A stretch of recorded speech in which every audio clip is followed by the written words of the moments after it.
September 2nd.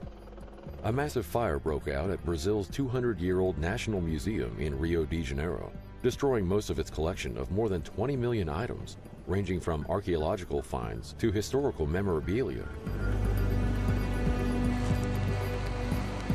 September 4th. Several people killed in Japan as Typhoon Jebi sliced across the west, wreaking havoc at airports and damaging buildings. September 5th.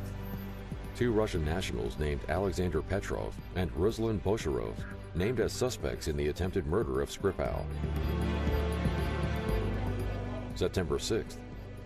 Brazil's front-running far-right presidential candidate, Jair Bolsonaro, stabbed in the abdomen while campaigning.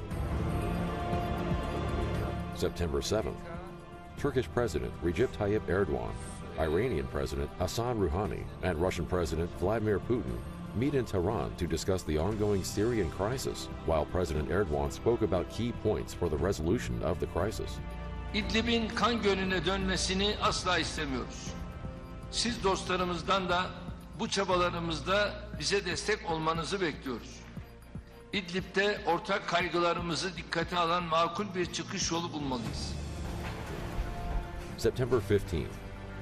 A super typhoon packing winds of more than 125 miles per hour tear across the northern tip of the Philippines, killing several people, bringing heavy rain and causing widespread power and communications outages. September 17th. Turkey and Russia agreed to create a buffer zone in Syria's Idlib so that all heavy weapons will be withdrawn from the zone. Gerek üçüncü tarafların provokasyonlarını, gerekse varılan mutabakata yönelik ihlallerin tespitini ve engellenmesini de yine birlikte temin edeceğiz. Bu amaçla Rusya ve Türkiye belirlenecek silahsızlandırılmış bölge sınırlarının iki tarafında koordineli devriye faaliyeti gösterecektir. September 20th. A ferry capsizes off the coast of Tanzania, killing more than 200 people. The ferry sinks just a few meters from the dock on Ukerewe, the lake's biggest island.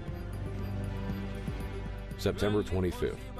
World leaders spoke at the 73rd session of the United Nations General Assembly, while Turkish President Recep Tayyip Erdogan reiterated his call for reform within the United Nations Security Council. Birleşmiş Milletleri zulmün değil, adaletin kaynağı haline getirmek istiyorsak, üzerimize düşen görevlere daha sıkı sarılmalıyız. Gelin, ezilene kalkan olacak, aç ve açıkta kalana el uzatacak, gelecek nesillere umut aşılayacak bir küresel yönetim sistemi kuralım. September 20th. A strong 7.5 magnitude earthquake and a consequent tsunami hit Indonesia, killing thousands of people. October 2nd. Saudi journalist Jamal Khashoggi disappears after entering the Saudi consulate in Istanbul. October 13th. Thousands of Central American migrants set off in the migrant caravan, hoping to reach the United States. October 17th. Turkey's most famous photographer, Era Güler, passes away at the age of 90, leaving behind many legendary art pieces. October 20th. After 18 days in which it insisted it had no involvement in the journalist's disappearance, Saudi Arabia concedes that Jamal Khashoggi died as a result of an altercation after he had come to the consulate to obtain paperwork needed for his upcoming wedding. October 24th. Explosive devices were sent to former U.S. President Barack Obama and former U.S. Secretary of State Hillary Clinton, as well as to CNN's office in New York, sparking an intense investigation. October 26th. U.S. authorities arrest Cesar Sayoc in connection with the U.S. mail bombing threats, which caused widespread chaos in the United States and targeted prominent members of the Democratic Party, as well as media figures. October 27th.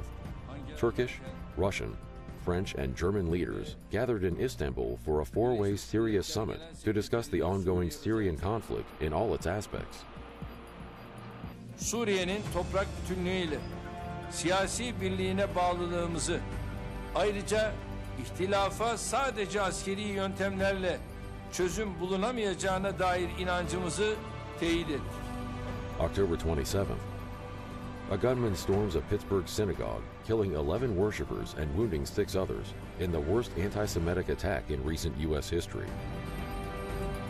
October 29th, Istanbul's new airport opens its doors to the public. On the 95th anniversary of the founding of the Republic of Turkey, the airport will have the capacity of transporting 200 million passengers annually. October 29th, an Indonesian plane with 189 passengers on board crashes into the sea near Jakarta shortly after takeoff, killing all passengers on board.